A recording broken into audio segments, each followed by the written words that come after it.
Audio Jungle.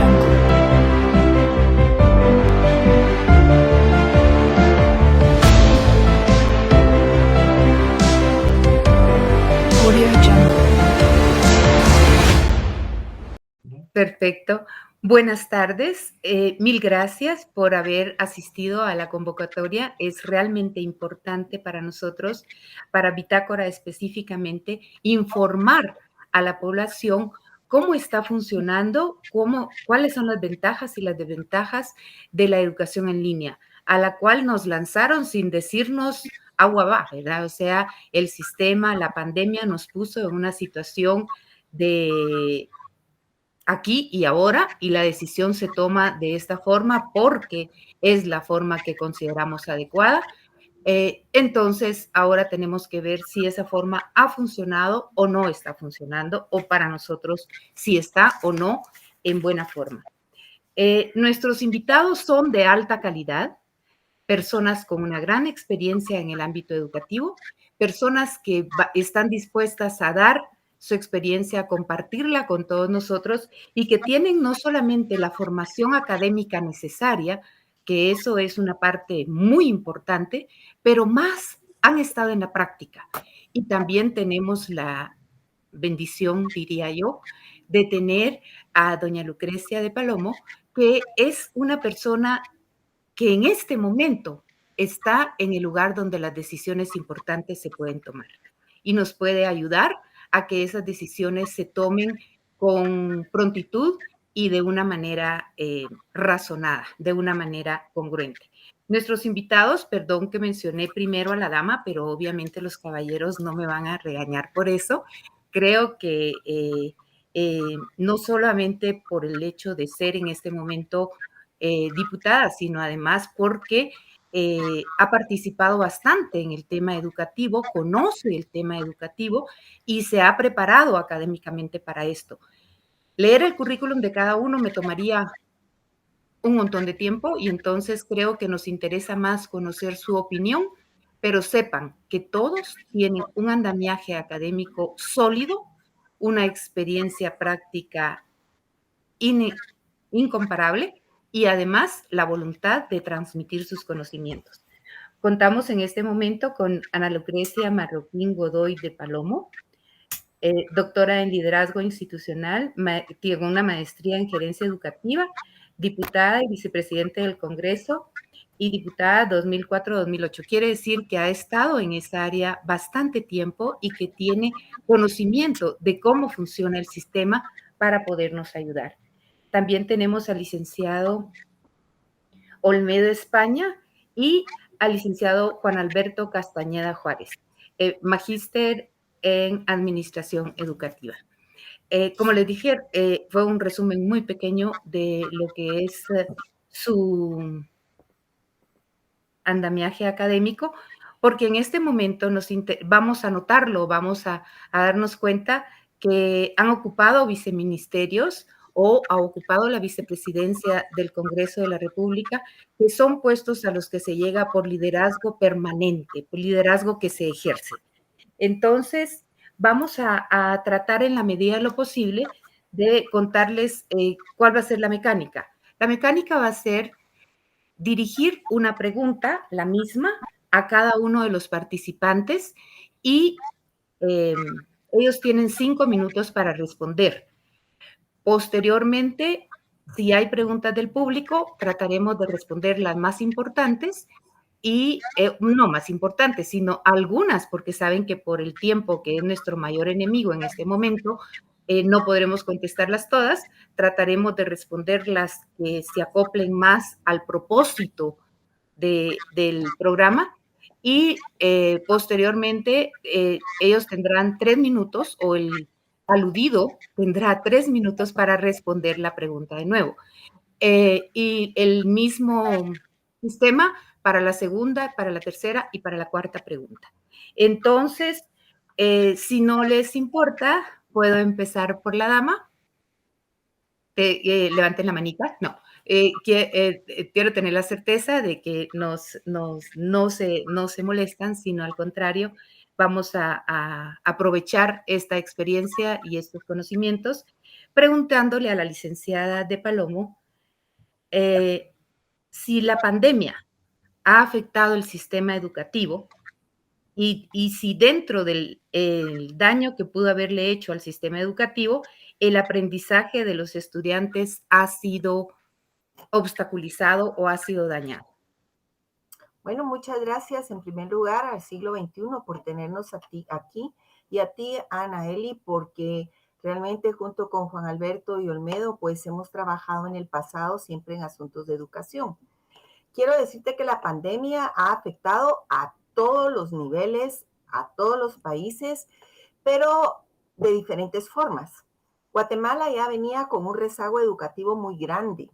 O sea, ya teníamos problemas serios en cuanto a calidad educativa y la poca atención que de parte del Estado se le ha prestado. Con la pandemia lo que hizo fue desnudar completamente el sistema educativo. Por ejemplo, tenemos escuelas que no cuentan con agua, que no hay baños, que están hacinados los niños, o sea, no está lista para la bioseguridad que se pretende cuando los niños regresen. Tenemos también falta de todo tipo. Los niños no tenían libros de texto, los maestros no contaban con internet. Entonces, al momento de entrar la pandemia, se trataron de hacer ciertas acciones que realmente no dieron resultado. Los maestros hicieron su mayor esfuerzo en lo general, hubo otros que no, pero creo que también se atacó de una manera complicada. Se quiso generalizar el país todos iguales, cuando no todo el país es igual en Guatemala. Debimos haber utilizado, como la ley lo manda, la descentralización y cada unidad o cada departamental, dirección departamental, debió haber tomado sus medidas para poder compartir con sus alumnos y sus maestros la mejor forma de continuar con el proceso educativo. No se dio, fue un fracaso y realmente fue un fracaso porque, como te digo, estos son rezagos. Las direcciones departamentales tienen la mitad de su personal, no se les ha puesto atención desde hace muchísimos años y actualmente hemos tenido problemas en lo que son las convocatorias y el nombramiento de los directores departamentales. Tuvimos una convocatoria que fue hecha a dedo por una ONG cuando eso es ilegal, debió haber sido hecho por recursos humanos del ministerio y se destituyeron a los 26 departamentales que se habían colocado ahí. Nace otra convocatoria, la cual también es ilegal y tienen que votar la convocatoria. Lo que están buscando es poner directores departamental a dedo, lo que no funciona en esta pandemia, porque esta pandemia necesita de gente capacitada, gente con conocimientos reales, no solo de educación, sino de su distrito. Entonces, realmente no te puedo decir que esto haya sido porque tomó la pandemia al mundo. Realmente ya veníamos en una debacle educativa que, como te repito, la pandemia lo que hizo fue desnudar nuestro sistema. ¿Qué es esto? Mala calidad, maestros inconformes, direcciones departamentales que no funcionan, un sistema de supervisión que solo tiene 80 supervisores a nivel de todo el país y te puedes dar cuenta también que hay un desorden legal en el Ministerio de Educación. Entonces, ¿qué es lo que se necesita? Ordenar el ministerio. Y todos teníamos una gran esperanza de que la señora ministra, con toda su experiencia, iba realmente a llegar a hacer cambios en el ministerio. Lamentablemente vimos que no es así. Ha continuado y ha empeorado. Tenemos destituciones de directores de las diferentes direcciones del ministerio, personas con mucha experiencia que se han retirado, cambios de viceministros y realmente cada vez que tú enfrentas a los funcionarios te das cuenta que es un sistema que está, yo te diría que ya colapsó. Tiene que verse qué se va a hacer porque la educación es un indicador de desarrollo humano en cualquier país. Y nosotros, con lo que estamos viendo hoy, vamos a tener más pobreza y el rezago educativo va a ser enorme. Gracias. Traslado la pregunta a nuestro segundo participante, que es el licenciado Juan Alberto Castañeda. Si nos hace el favor, la pregunta iba en la línea, ¿en qué aspectos la pandemia ha dañado al sistema educativo, nacional? ¿Sí? Muchas gracias, Eli. Buenas noches, señora diputada, estimado Olmedo. La pandemia del COVID ha afectado indudablemente a la comunidad educativa guatemalteca de una manera desgarradora. Como dice Lucky, ha desnudado las múltiples carencias del sistema educativo nacional. A 19 meses de convivir con el virus del COVID-SARS-2, no tenemos acciones que evidencien una planificación de contingencia con la intención de enfrentar la crisis de manera ordenada, asertiva, eficaz y eficiente en beneficio de todas las comunidades educativas del país. Yo quiero referirme en este contexto a lo que representa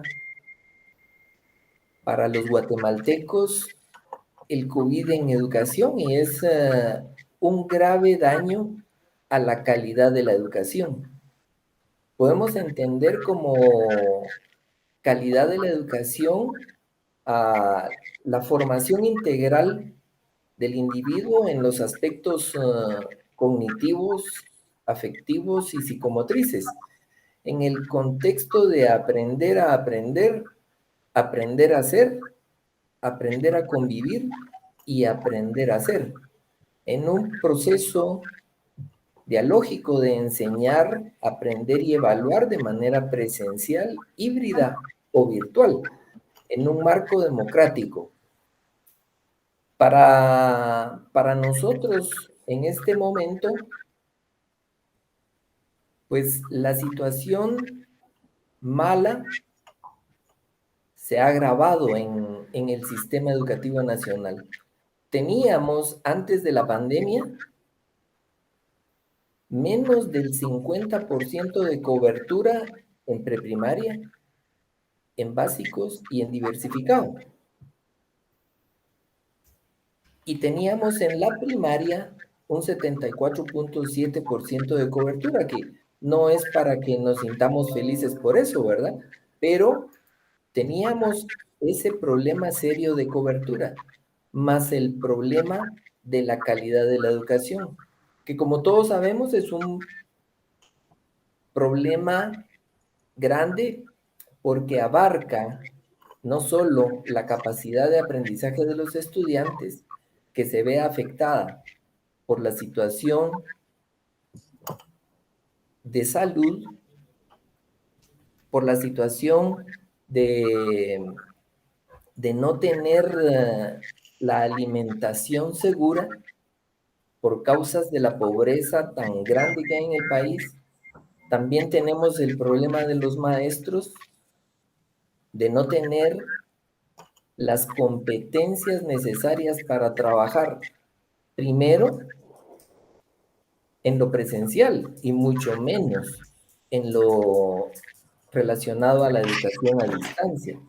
Asimismo, el Ministerio de Educación no ha cumplido con la entrega de los documentos que son propios de una educación a distancia, en un modelo instruccional que está apoyado en materiales impresos o digitales para poderle entregar a los maestros y a los estudiantes para poder aprovechar de una mejor manera esta situación.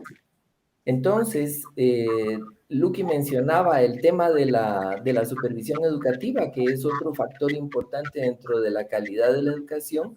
Tenemos una deficiente supervisión educativa y no tenemos al momento directores tanto de preprimaria como de primaria nombrados como tales. No existe la carrera de dirección y ese es un factor que agrava la situación en este tema de pandemia. Yo ahí me quedo, Anaeli, con la primera pregunta. Gracias. Gracias, licenciado, le agradezco mucho. Vamos entonces a trasladar la pregunta al licenciado Olmedo España, que la pregunta era, ¿la pandemia ha afectado al sistema educativo? ¿En qué forma?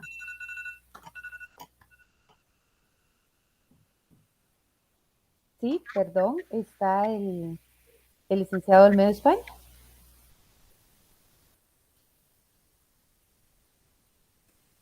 ¿Me escuchan? Yo creo que no está Sí, se le escuchan, parece que se desconectó. Ahorita lo vamos a conectar. Ok, no hay. Esperamos, no hay problema.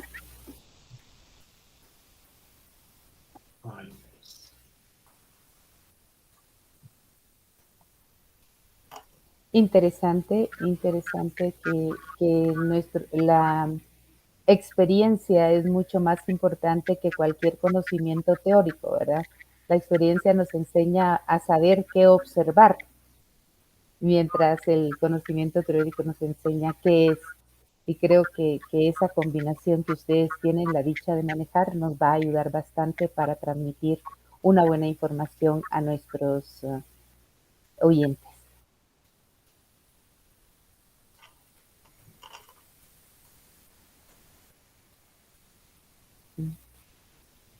No sé si, no, esperemos, pero si no, ustedes me dirán si pasamos a la segunda pregunta con el ánimo de aprovechar el tiempo.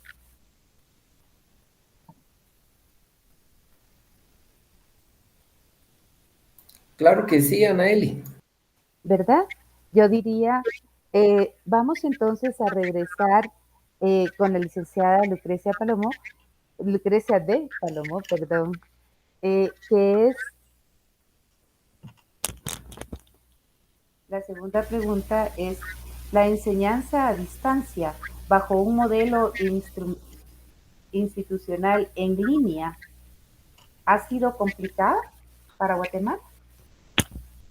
Bueno, primero quiero decir que el ser humano nació para convivir con otros y realmente necesitamos de ese contacto físico, de ese compañero que me enseña, de tener realmente alguien que esté guiándome, sobre todo en el tipo de edades, bueno, en todas las edades, pero sobre todo los de párvulos y la primaria. En básicos, por las características de la edad, se necesitan realmente los amigos, aquellos que me van a hacer posible que yo pueda aprender a aprender. No solo aprender a aprender, aprender a hacer, aprender a todos los pilares que la UNESCO nos habla. Pero realmente yo creo que en Guatemala muy pocos establecimientos educativos estaban listos para las plataformas. Podría decirte que ni siquiera en lo privado ni un 5% y en lo público 0%.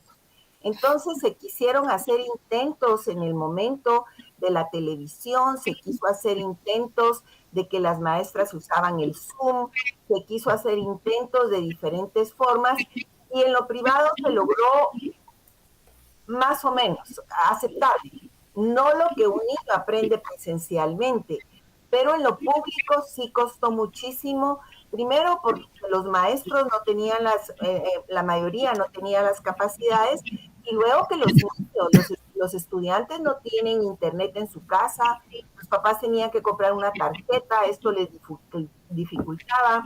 Muchas veces tenían que decidir entre compro la tarjeta o comemos. Entonces fue siendo un problema complicado. Además, las guías no habían llegado los libros de texto a las escuelas. Y entre paréntesis, te quiero decir que ahorita están llegando las guías que debieron haber llegado hace meses.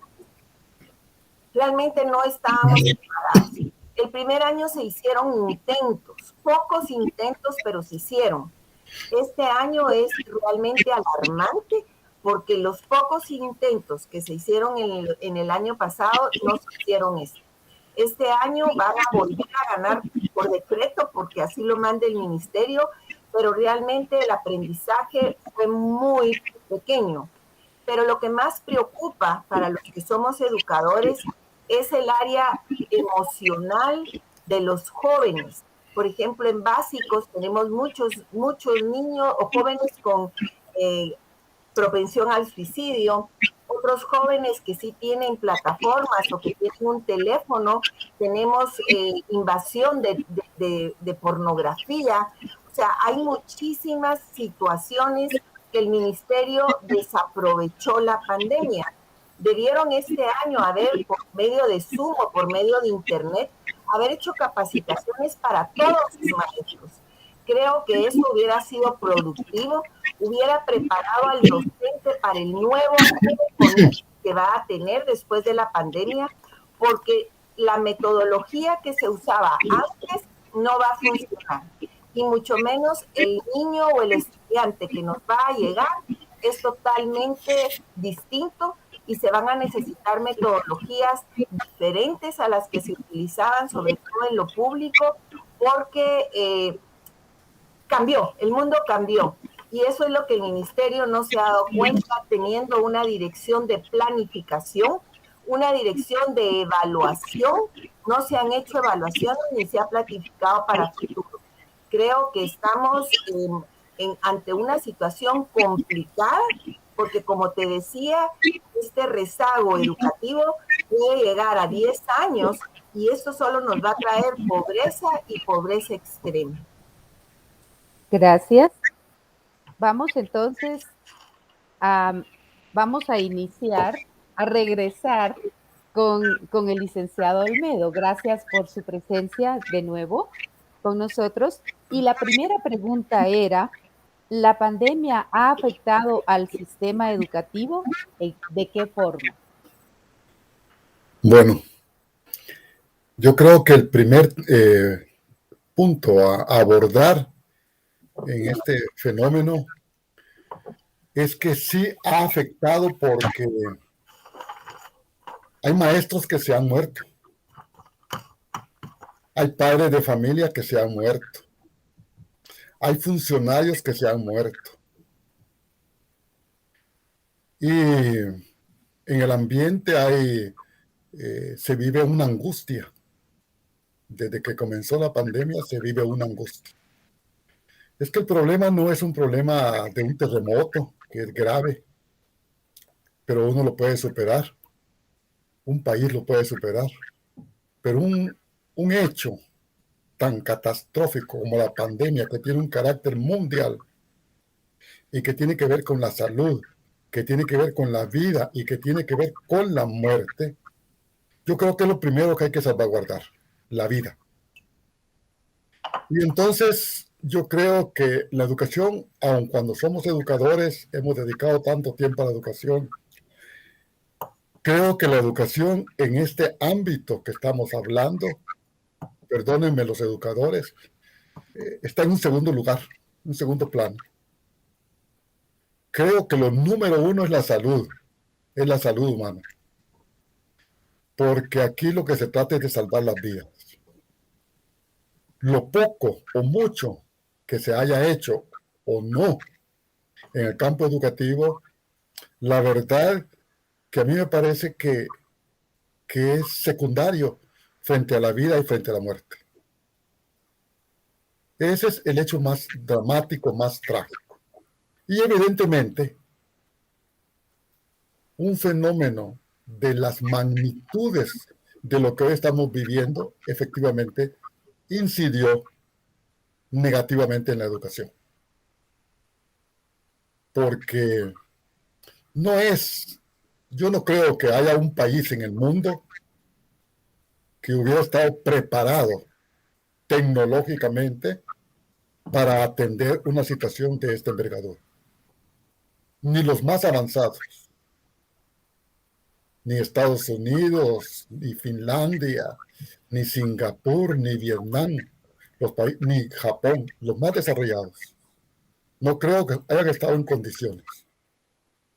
porque sortear los efectos de una catástrofe tan profundamente eh, eh, dramática, no dramática, trágica, es trágica.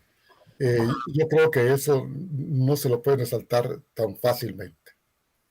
Aquí de lo que se trata es cómo vamos a ver para adelante, cómo nos vamos a preparar para adelante, porque todos ustedes saben, y lo saben muy bien, que la pandemia no está por irse. Vean, es que ni la vacunación, que es una cosa tan necesaria, hoy me comentaban que las iglesias pentecostales, neopentecostales, en las Verapaces, le han metido en la cabeza a nuestra gente que si se dejan vacunar, van a dejar vacunar por el diablo. Imagínense el nivel de ignorancia y el nivel de penetración tan horrible que hay de este sector religioso en nuestra sociedad. ¿Y vamos a superar eso? Es la pregunta que me hago. Me parece que yo podría señalar un montón de errores, ¿verdad? Pero ya no estoy ni en la edad ni en el tiempo de señalar los errores. Más bien me gusta pensar en positivo, en hacia adelante, hacia el futuro. ¿Qué es lo que vamos a poder hacer? Porque la pandemia no se va a ir. No se va a ir ahorita. Se está pensando que el próximo año vamos a seguir de nuevo en esta situación en nuestras aulas. Escuela preprimaria, primaria, secundaria y universitaria. Mentira que vamos a llegar a la presencialidad. Si hay algún país que lo logre, a lo mejor España, a lo mejor Finlandia, a lo mejor Dinamarca. Pero si en Estados Unidos no se logra resolver el problema de la pandemia y no se logra vacunar más del 80% en Estados Unidos, esas incidencias van a seguir golpeando a nuestra sociedad, porque es nuestro socio y ahí estamos presentes. Perdóneme que me extendí un poco. No, gracias, muy amable, doctor. Vamos a continuar con la pregunta 2 para Juan Alberto Castañeda Juárez. Entonces, la pregunta 2 nos dice: ¿la enseñanza a distancia bajo un modelo institucional en línea ha sido compleja? Bueno, Anaeli, no tenemos un modelo institucional en línea. Caímos en una crisis muy grande que ha afectado a la educación como ninguno otro más de los fenómenos sociales o naturales en más de 100 años. Cientos de miles de niños, niñas, adolescentes, jóvenes han tenido que salir de la educación escolar por múltiples razones, pero principalmente por la pobreza y por la falta de conectividad. Y por eso decía anteriormente que no tenemos un plan de contingencia de parte de las autoridades para poder enfrentar este fenómeno. Los maestros, los directores, las diferentes autoridades, los estudiantes, los padres de familia, ninguno estaba preparado para enfrentar un cambio en la forma de realizar el proceso de enseñanza-aprendizaje de una manera tan violenta como se ha experimentado en el 2020 y en el 2021. Por esa razón, en Guatemala, ¿verdad? No existe un escenario óptimo en este momento para realizar ese proceso de enseñanza-aprendizaje de una manera eficiente y eficaz, tomando cualquiera de las formas que se pueden emplear a distancia, porque no solo es la parte virtual, ¿verdad? Al realizar ese análisis, nosotros podemos darnos cuenta de que en la pandemia hubo un aumento en el desempleo. La falta de recursos económicos de los padres de familia para tener acceso a, a Internet, a dispositivos electrónicos, ¿verdad? Ha sido muy evidente. La falta de conectividad en las escuelas, como lo mencionaba Lucky, esto no es nuevo. Tenemos al momento 164 escuelas de las 34.500 con conectividad. Solo 164 escuelas. Y ustedes observaron hace una semana cuando el gerente de Guatel salió diciendo que para el año entrante iban a tener conectividad 50 escuelas. Por ahí un columnista hizo una broma diciéndole que entonces para cubrir todas las demás escuelas tienen que pasar 500 años, ¿verdad? Para ir de 50 a 50. La falta de competencias digitales de los docentes es otra situación muy evidente en nuestro país. Y algo que nos asombra, ¿verdad? Es la falta de creatividad de las autoridades educativas para poder proponer opciones de solución a esta crisis que estamos viviendo en educación, que como lo acaba de mencionar Olmedo, no es solo acá, ¿verdad? Es a nivel mundial, pero nosotros, por ser un país del tercero o del cuarto mundo, pues son muy evidentes estas situaciones. Yo estaba leyendo el último informe del Banco Mundial en relación a la educación con el COVID y nos dice el Banco Mundial que estamos viviendo una tragedia educativa en América Latina y que estos 2 años, el 2020 y el 2021, prácticamente son 2 años perdidos para los niños, niñas y adolescentes de muchos de los países latinoamericanos, incluyendo nuestra querida Guatemala. Entonces, Anaeli, yo pienso que no podemos hablar de una educación a distancia en entorno virtual porque realmente la población carece de conectividad, carece de dispositivos electrónicos y entonces las autoridades del Ministerio de Educación tendrían que tener otro tipo de opciones. Lo que yo mencionaba, tenemos que usar la educación a distancia como modelo instruccional, porque aquí lo que se hace es utilizar materiales impresos, que es lo que ha hecho el Ministerio de Educación hasta el momento, pero de una manera deficiente, como lo mencionó la señora diputada, que para este año tenía el Ministerio de Educación programado entregar 4 guías para los estudiantes y para los maestros, y se terminó el ciclo escolar y entregaron únicamente 2.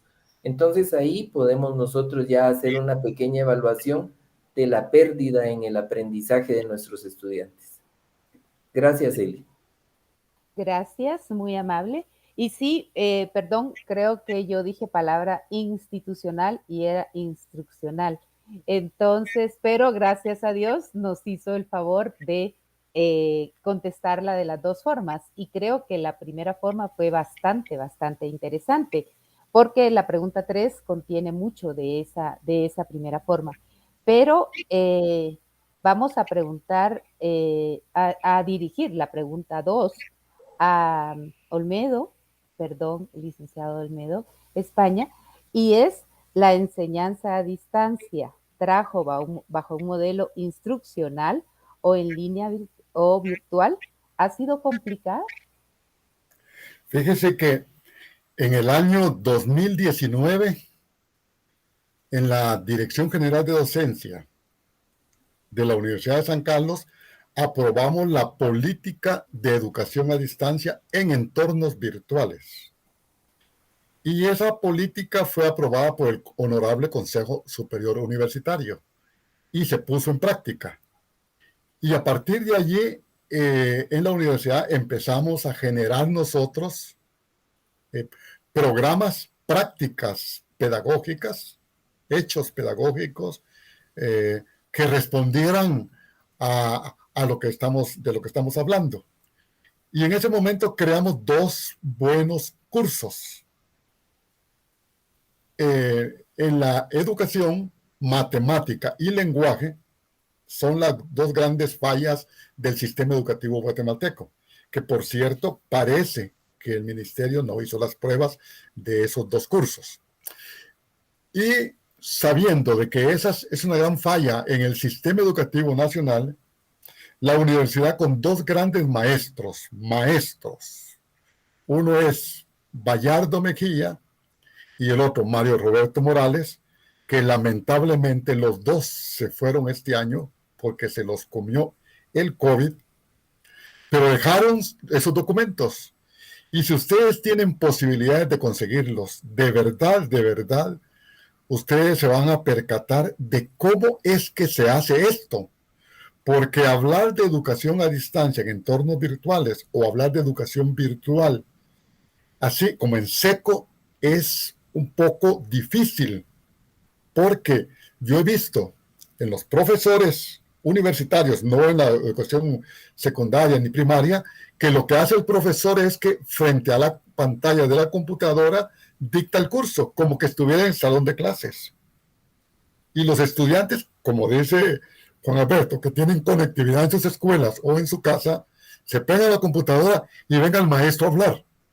Si un estudiante con el profesor enfrente se duerme y se distrae, ahora imagínense ustedes un estudiante frente a una pantalla plana en donde el profesor habla en plano. Si es actor, pues qué bonito, ¿verdad? Si es actor.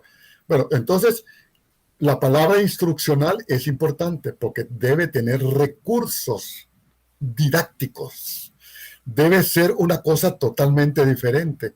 La virtualidad es una cosa, ¿verdad? El camino, ese es el camino, pero la educación, la palabra educación, ¿verdad?, que significa un montón de cosas, que no es solamente información, sino que es básicamente conocimiento, tiene que hacerse de una manera mucho más alegre, mucho más bonita, mucho más atractivo. Yo no sé cuántas cosas de esas se hacen así. Yo hablaba con mis colegas que hay muchos programas que se pueden bajar, ¿verdad?, y que son gratis en las enciclopedias mundiales digitales y que uno puede usarlas en el aula, por ejemplo en biología, en física, en matemáticas, en lenguaje, en historia, etcétera, etcétera. Hay que tener el recurso. La educación a distancia no es lo mismo que educación virtual, porque la educación a distancia, ¿recuerdan ustedes de aquellos cuadernos que habían antes, que nuestros padres escuchaban a través de una radio? Ellos se instruían, ¿verdad? No me recuerdo cómo se llamaba esto, ahorita la memoria no me recuerda, pero, o sea, la educación a distancia se viene haciendo hace ratos.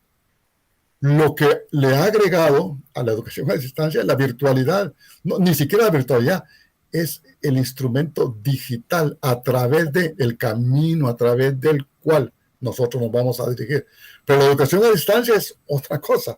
Ahora, si no podemos, por las actuales situaciones, en el Ministerio de Educación no pueden porque no hay conectividad, ¿verdad?, o no tienen recursos para lograr la conectividad, o tecnológicamente no están preparados para montar la conectividad, entonces, ¿por qué no pensar en la educación a distancia?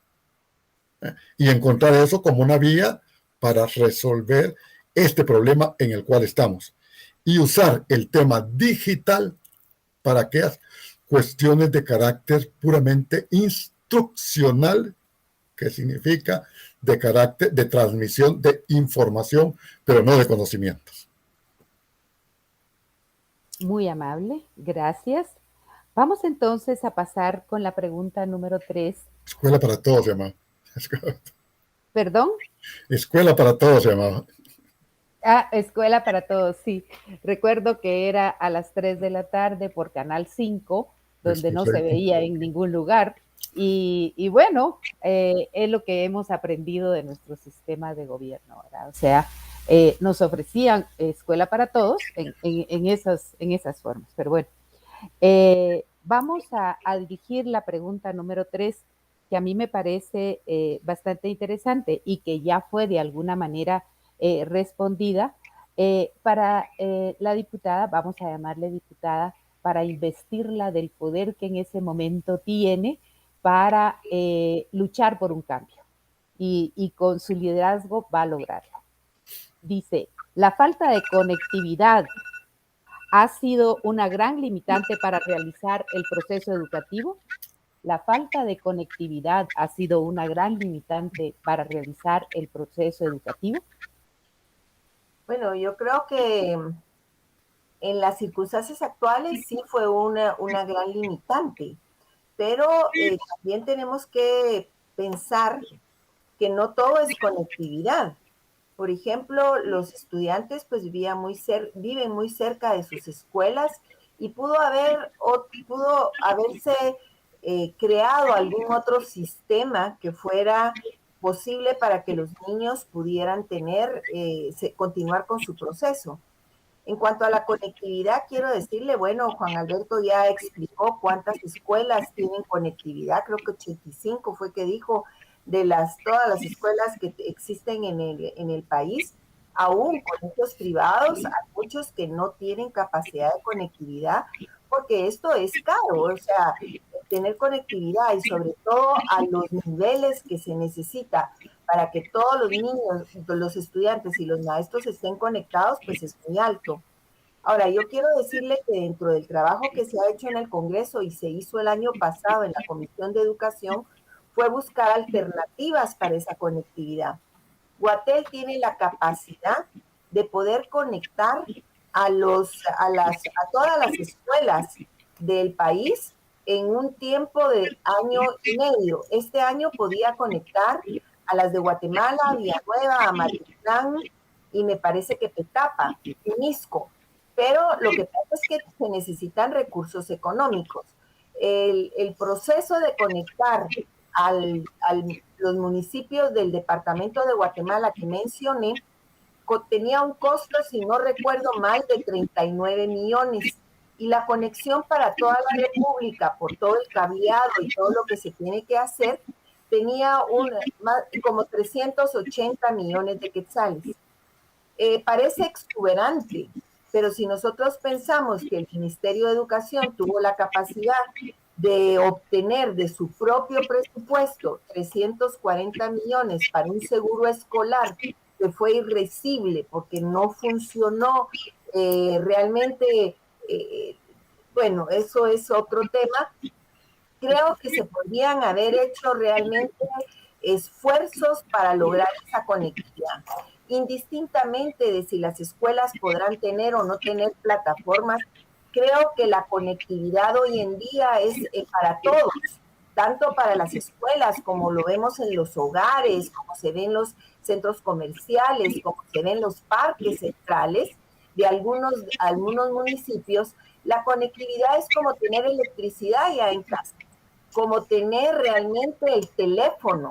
Entonces, deberían hacerse esfuerzos, pero el Ministerio de Educación y podría decirse el Ejecutivo se entretuvo en otras acciones que no eran necesariamente estas y que mermaron todo el proceso, porque aun cuando los maestros trataban de hacer a través de los medios que ellos tenían, como su WhatsApp, el internet de su casa, llegar a los alumnos, pues se pudo ver que no fue eficaz.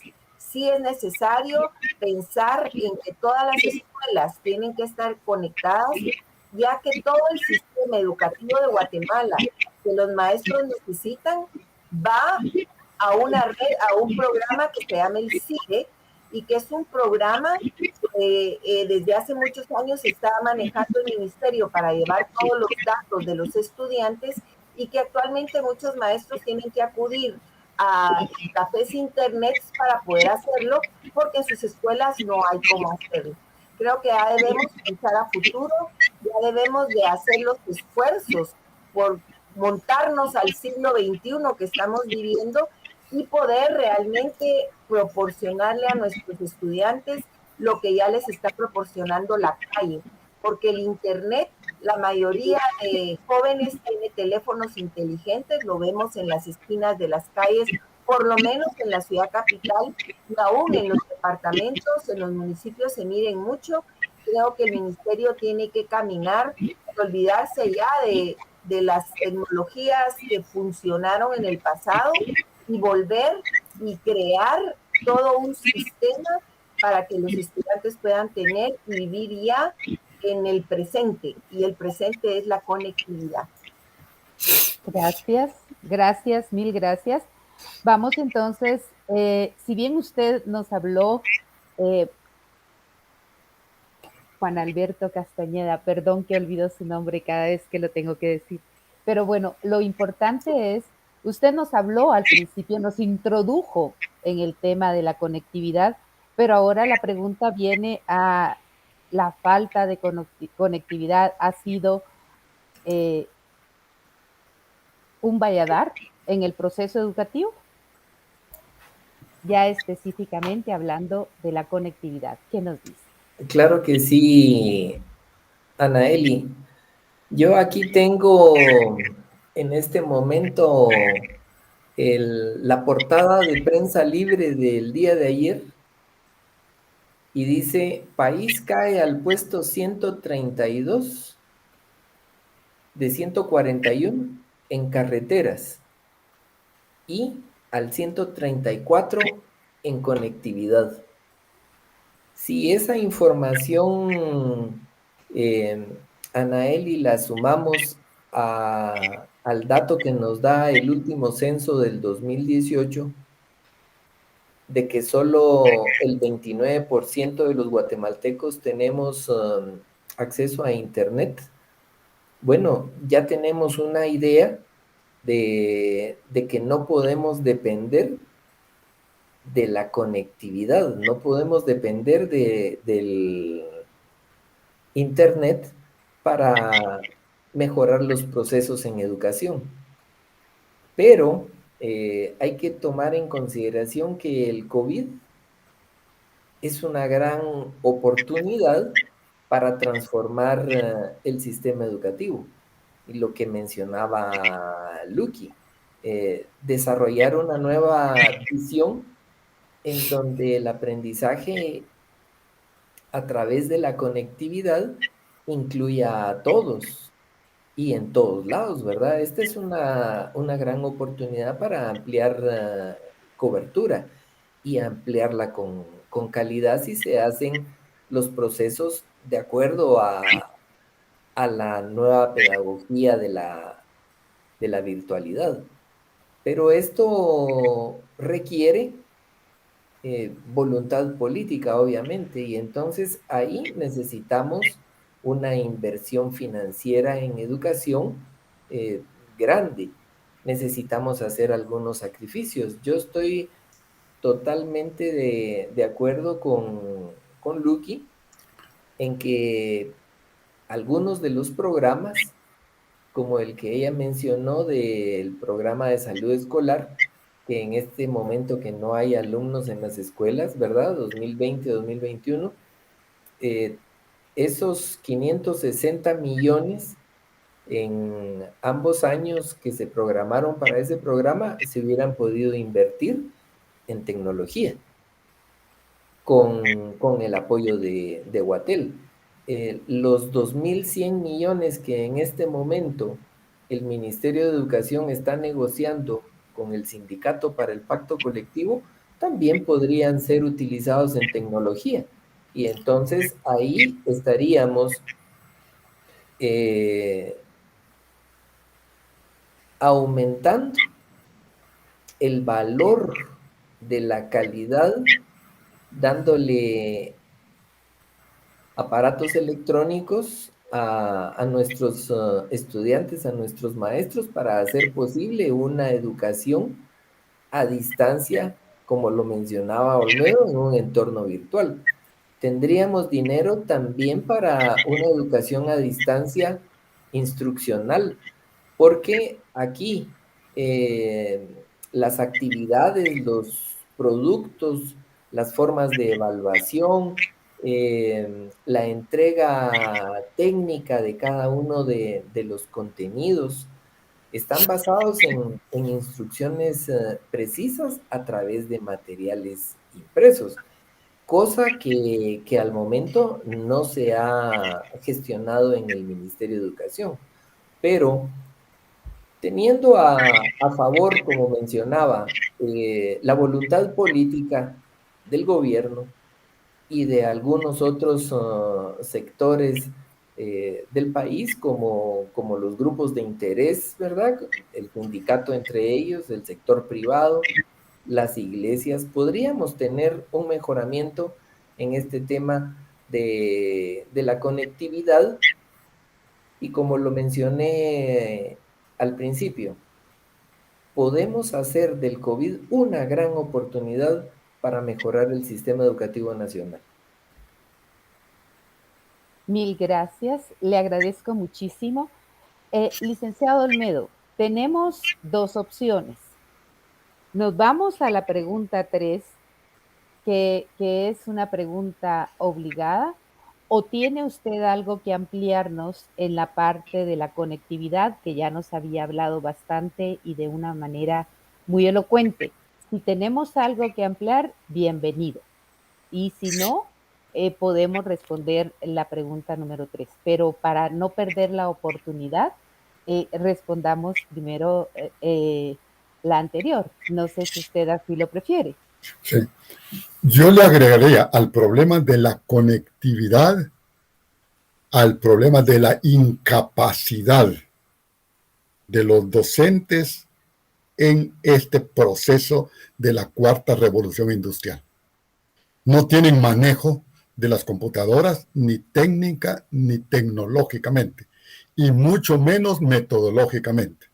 De tal suerte que uno de los programas agresivos que debe tener el Ministerio de Educación es la alfabetización en informática, en donde efectivamente se nos instruya de cómo es que se usan las computadoras, cómo se usan los programas, porque si nosotros no tenemos ese conocimiento, mire, podemos hablar de conectividad y puede ser que haya conectividad, pero si no contamos con el recurso más valioso del proceso educativo, que es el maestro, ¿qué sentido tendría la conectividad? Tendría sentido de carácter comercial, desde el punto de vista del mercadeo, de la venta de productos nacionales, extranjeros, la venta de discos, la venta de perfiles, etcétera, como se hace hoy en Facebook, ¿verdad? Que los muchachos publican a cada rato sus fotografías. Pero yo creo que el tema es si el recurso más valioso, que es el maestro, no está preparado para de lo que estamos hablando y de lo que se está viviendo y de las grandes necesidades educativas nacionales e internacionales, mal haríamos entonces de estar pensando en la conectividad. Los dos tienen que ir en paralelo. La conectividad conjuntamente con la alfabetización en informática. Muy amable, gracias.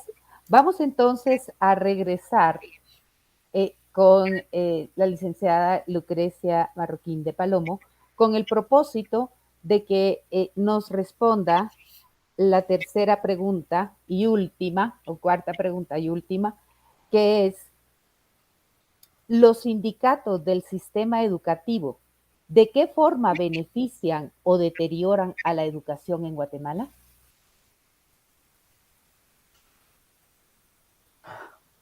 Bueno, yo soy una persona que cree en los sindicatos, o sea, creo que son organizaciones que funcionan cuando realmente sus dirigentes tienen la conciencia y están enfocados hacia el tema para lo cual se organizaron. En Guatemala, lamentablemente, la mayoría de sindicatos, sobre todo los del Estado, no han funcionado. Yo quiero contarle que yo fui, pues como usted lo mencionó, fui diputada del 2004 al 2008. Y cuando usted llegaba a las instituciones del Estado, las instituciones funcionaban, mal que bien, pero funcionaban. Ahora regreso varios años después, donde se han fortalecido los sindicatos, tanto el de salud como los de gobernación, como el mismo del Congreso, como el de educación. Y cuando uno se da cuenta, las instituciones tienen falencias grandísimas debido a su personal. No hay un compromiso de parte de las personas que trabajan en los sindicatos. Con la pandemia nos pudimos dar cuenta, por ejemplo, yo le puedo comentar, el Ministerio de Trabajo se le cayó 4 veces la plataforma antes de que pudiera ponerse a funcionar un programa para los salarios que se había hecho. E igualmente yo creo que el sindicato de maestros mayoritario, porque en el Ministerio de Educación hay muchos sindicatos, pero el mayoritario no ha funcionado. Y no ha funcionado porque no ha pensado en el estudiante. Ellos han pensado únicamente en cómo mejorar de alguna manera, y puedo decir que ni siquiera la mayoría, porque los aumentos que se hacen al magisterio no son sustanciales. Algunos se han visto beneficiados en detrimento de la calidad educativa del país. Creo que hay que hacer una revisión, creo que sí, tiene que haber una voluntad política de parte del Estado de revisar cómo están funcionando, porque claro que los pactos colectivos son pactos que no pueden retrocederse, y esos 2.000 millones de los cuales hablaba Juan Alberto, que vienen en el presupuesto para el 2021, precisamente son de bonos y de salarios y de escalafón que el pacto colectivo anterior los tiene contemplados. No es el pacto nuevo. Este pacto viene desde el 2018 y esto es lo que ha venido mermando. Imagínense 2.000 millones, cuando si eso se pudiera invertir en la estructura de las escuelas, sería otra cosa. Creo que sí tenemos que pensar muy claramente en qué función tiene un sindicato dentro de una institución y hay que evaluarlo. Lamentablemente en este país no se evalúa. Y se lo comentaba al inicio, el Ministerio de Educación tiene una dirección de planificación que no planifica, tiene una dirección de evaluación que no evalúa, tiene una dirección de calidad que no tenemos calidad, y lo más triste es que entre ellas ni se comunican. O sea, una hace una cosa que no sabe la otra, y entonces, como por ejemplo, cuando se hizo el nuevo currículum de básicos, nunca se hicieron en recursos humanos las modificaciones para los maestros con especialidades. Eso se hizo hoy, que el Congreso de la República solicitó. Entonces, mire, es bien complicado. Si no ordenamos los ministerios, los sindicatos y algunos sindicatos van a seguir haciendo de las suyas. Pero, por ejemplo, la ley el Código de Trabajo dice que para un pacto colectivo se debe conocer el número de afiliados que tiene el sindicato para saber si es el mayoritario. Esa fue una de las preguntas que se hizo a la viceministra administrativa del Ministerio de Educación, ahora que se está ya trabajando con el nuevo pacto, y a pesar de que dijeron que era secreto, pues se han tenido algunas respuestas y ellos no saben ni tienen idea de cuántos afiliados tiene el sindicato mayoritario. Entonces ya de hecho están siendo ilegales en cuanto al nuevo plan que están haciendo. Pues mire, hay mucho que hablar de los sindicatos del Estado, sobre todo qué beneficios le dejan al país y qué beneficios le dejan aún a sus afiliados. Gracias, gracias. Entonces, vamos de nuevo. Si nos permite su opinión, Juan Alberto Castañeda, en cuanto a qué beneficio o qué representan los sindicatos. Dice, los sindicatos del sistema educativo, ¿de qué forma benefician o deterioran a la educación? Esa es la pregunta. Gracias, Eli. Pues estoy de acuerdo con mucho de lo que dijo Lucky. Yo, cuando estuve trabajando como maestro, estuve dentro del sindicato. Era dirigente del sindicato. También estuve dentro del sindicato de la supervisión educativa cuando fui supervisor, pero con una visión diferente, una visión de mejorar los aspectos gremiales, no solo en la parte económica, sino que también en la parte de capacitación, en la parte de la formación que debíamos de tener para ser más eficientes en el desempeño de nuestras funciones.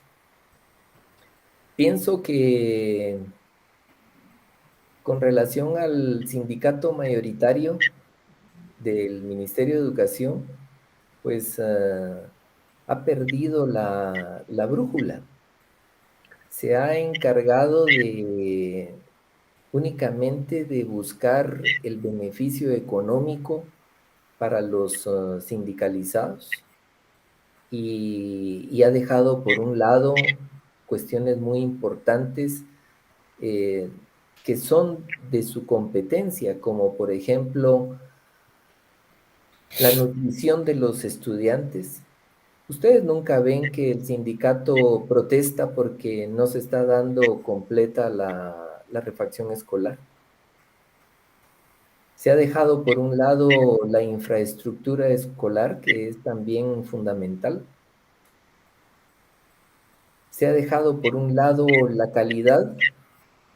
Los maestros tienen la oportunidad de profesionalizarse a través de un programa que les paga el Ministerio de Educación en la universidad. Cada maestro que entra al programa de profesionalización le cuesta al Ministerio de Educación más de 20,000 quetzales en su formación de 2 años. Y sin embargo, es muy bajo el porcentaje de los que entran a estudiar. No quieren estudiar. Y los que entran a estudiar se quejan de los docentes porque dicen que los ponen a leer. Entonces, el sindicato debería también de preocuparse de esto, porque no es ajeno a la educación. Ellos son el motor principal del proceso de aprendizaje en las escuelas. Por lo tanto, deberían de tener conciencia, debería de ser su ser social enfocado al mejoramiento del aprendizaje de los estudiantes. Todos hablamos de un pensamiento crítico y de un compromiso social en las escuelas, pero eso es discurso. Los maestros realmente no dan muestras de que lo estén haciendo. Da pena escuchar a los líderes sindicales en el interior del país que no saben expresarse. Y esos son los maestros que están formando a nuestros niños. O podríamos hacernos la pregunta, o los están deformando, ¿verdad? Los maestros en el proceso para entrar al proceso de oposición por las plazas, tanto 021 como 011, se someten a una evaluación diagnóstica y todos la pierden. Y esos datos los tiene el Ministerio de Educación. Y esos datos los puede tener la señora diputada porque ella los puede solicitar al ministerio. Lo pierden, mas sin embargo se les entregan las plazas. Y eso va en contra de la calidad de la educación, va en contra del desarrollo del país. Pienso que se ha pervertido el trabajo de los sindicatos. El trabajo del sindicato, no solo en educación, sino en cualquier organización pública o privada, es un derecho de los trabajadores, pero debe de hacerse un buen uso de ese derecho. Gracias, Anaeli. Gracias, mil gracias. Licenciado Olmedo España, si fuera usted tan amable de hacernos su comentario sobre la pregunta, se la refresco con mucho gusto para que tengamos claro, aunque pues gracias a Dios ha estado con nosotros y ha oído. Dice, los sindicatos del sistema educativo, ¿de qué forma benefician o deterioran a la educación en Guatemala? Yo lo voy a abordar de otra manera. Yo creo que no es tarea del sindicato el mejoramiento de la calidad educativa. Eso le corresponde a las autoridades del Ministerio de Educación. Son los responsables políticos, morales, para llevar a cabo esa gran tarea. Calidad, cobertura y pertinencia de la educación. Si no lo hacen y no lo hacen bien, fallan, que es lo que hemos encontrado. Es gobierno tras gobierno en que esta institución se ha convertido en ministro de mentiras, de mentirías. No hay ministro realmente con una visión de la educación. No hay ministro que tenga realmente una concepción de la gran tarea que es dirigir el órgano más importante del sistema educativo guatemalteco. Y el deterioro no solamente es en el Ministerio de Educación, es también a nivel de la educación pública, educación superior pública. No crean que solamente ahí se cuecen habas. Entonces, para mí, la tarea del sindicato, porque es una deuda que le tiene la sociedad y el Estado a los maestros, una deuda, y la tarea principal de los sindicatos es de carácter reivindicativo.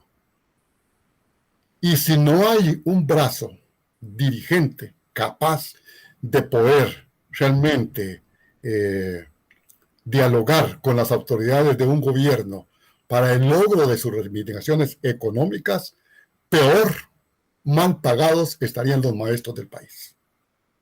Nuestros maestros son los más mal pagados en América Latina. Y no es justo que eso sea así. Y por eso yo creo que los sindicatos, la tarea central es esa.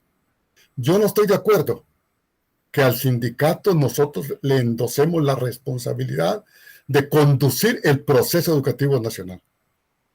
Que puedan o no tener incidencia en el mismo, porque existen mesas en las cuales se discuten esas cosas, esa es otra historia.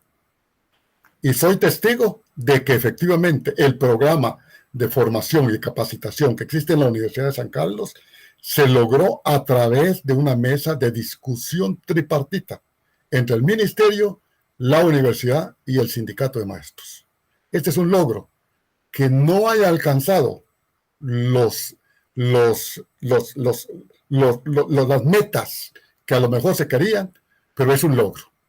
Es un logro histórico que miles y miles de maestros hayan ido a las aulas universitarias a capacitarse o a medio capacitarse, pero ya fueron a la universidad y estuvieron ahí 2 años, cuando antes se fue a las aulas universitarias. Y yo creo que este es un logro importante que hay que tomarlo en cuenta. Los otros aspectos que están considerando los 2 colegas, yo obviamente los respeto, ¿no? Pero no voy a emitir opinión en torno a ese tema en particular. Yo me concreto a que el sindicato de una institución del sector privado o del sector público es de carácter reivindicativo. Mejores salarios y mejores condiciones de trabajo para sus agremiados. Muchas gracias. Vamos entonces a continuar de una manera un poco más rápido, si queremos decirlo. Desafortunadamente, el tiempo es nuestro principal enemigo Entonces, yo les voy a rogar a los 3 participantes que en 3 minutos me logren, entregar sus conclusiones de lo que en este foro escuchamos. Se los agradezco. Vamos a seguir el mismo orden. La licenciada Lucrecia Marroquín de Palomo, y luego en orden. Por favor, 3 minutos. Bueno, muchas gracias. Yo creo que lo que lo que debería de hacerse es que realmente el Ministerio de Educación, a través de sus direcciones como DIPLAN, repito, todas las que tiene, evalúe y haga la estructura o el diseño de qué vamos a hacer el próximo ciclo escolar y hacia dónde queremos llevar a los estudiantes. Porque estamos navegando sin rumbo ante un mar de tempestades que, como dijo el doctor Olmedo, realmente no sabemos. Esta pandemia vino a quedarse y necesitamos tener claro qué esperamos de nuestros estudiantes para decir qué esperamos del país. Estoy convencida de que somos capaces de hacerlo, pero tenemos que tomar en cuenta no solo a las instituciones dentro del Ministerio de Educación, sino el Ejecutivo como un todo y también al Legislativo. Hay muchas leyes, muchas iniciativas que deben cambiarse y se debería de trabajar en conjunto. Lamentablemente, el día de hoy, el Ministerio está trabajando solo y por eso la nave se está hundiendo. Esa es mi percepción del trabajo de año y medio que venimos haciendo y creo que sí se puede hacer cambios en beneficio del país y de los estudiantes. Muchas gracias. Licenciado Juan Alberto Castañeda, si me hace el favor de emitirnos usted sus conclusiones sobre el tema. Claro que sí, Anaeli. Yo pienso que es urgente en este momento invertir en la capacitación para el uso de tecnología para maestros y directores, porque se tiene que mejorar la comunicación con los estudiantes y con los padres de familia. Esto ha sido una situación que ha bloqueado, ha entorpecido el proceso de aprendizaje de muchos estudiantes a nivel nacional. Pienso que también es importantísimo dentro de esa proyección que menciona Lucky, que el Ministerio de Educación refuerce de una manera prioritaria las áreas de comunicación y lenguaje y matemática. Y también sería conveniente que se tuviera certeza de tanto de los estudiantes de preprimaria, primaria, del ciclo básico y ciclo diversificado, a qué tienen acceso, porque pienso que para no caer en esta pérdida de aprendizaje debemos de conocer a qué tienen acceso, si tienen acceso a televisión, si tienen acceso a radio, si tienen acceso a un dispositivo móvil, teléfono, una laptop, una tablet, una computadora en casa, porque si no se tiene esa información, esos datos que son básicos, entonces el ministerio va a seguir dando palos de ciego y va a continuar dando guías, Lucky, el año entrante. Las que no dio este año las va a dar el año entrante y sin darle una capacitación también a los maestros de cómo hacer más efectivas estas guías. Entonces, pienso que el Ministerio de Educación tiene muchos retos, pero principalmente una responsabilidad con la formación de profesores y directores en el tema de tecnología. Muy amable, muchísimas gracias. Licenciado Olmedo, doctor Olmedo, perdón. Doctor Olmedo, fuera usted tan amable entonces de emitir sus conclusiones para que nuestra audiencia las tenga y las tome en cuenta. Por favor. Bueno, hablé de dos temas, de conectividad y de capacitación. Yo creo que en paralelo estas dos acciones son las que deben de privilegiarse en todo el sistema educativo nacional, en todo, digo todo el sistema educativo nacional. Porque en la Universidad de San Carlos, que es la que yo conozco, hay mucho analfabetismo en informática, en el manejo de las tecnologías de la información.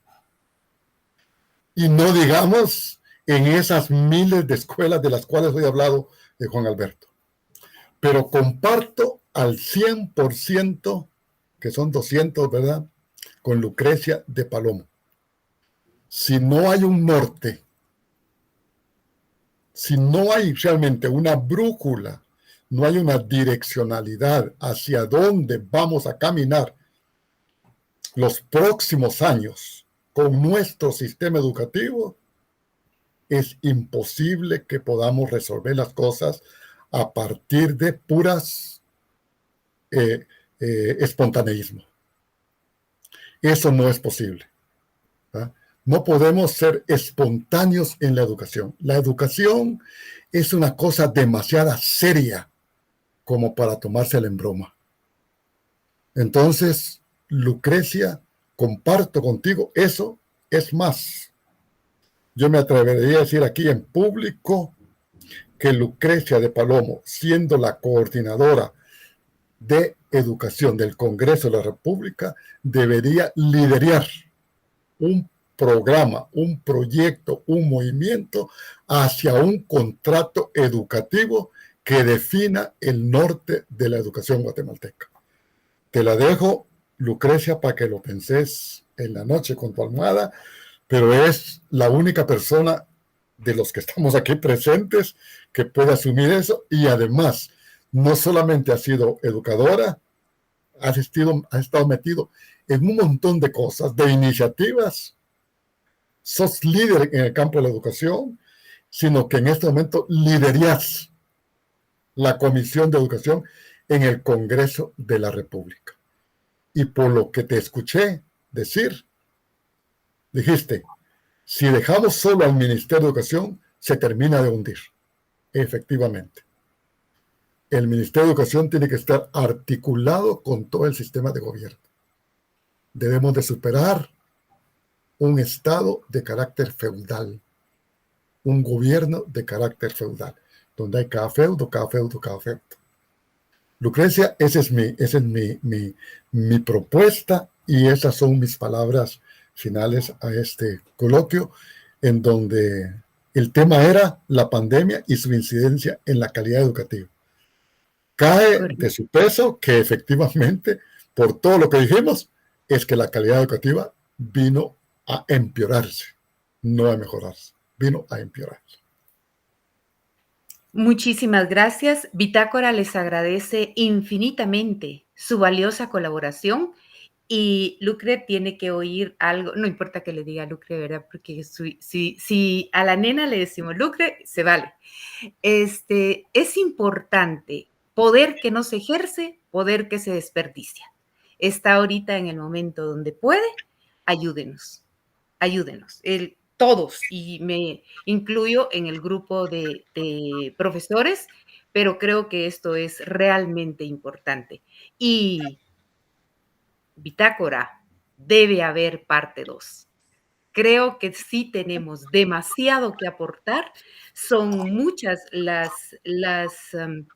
los aspectos en los cuales la pandemia nos golpeó, pero como bien dicen, vimos desnudarse la precaria situación en la cual se encuentra el Ministerio de Educación, y nos urge mejorar la educación en Guatemala. Les agradezco en nombre de Bitácora y en nombre del pueblo de Guatemala que se hayan tomado su tiempo para explicarnos qué está haciendo cada uno para que nosotros mejoremos, porque la educación en Guatemala mejore y porque el golpe de la pandemia se pueda ir haciendo cada vez menos duro, por lo menos a partir de enero.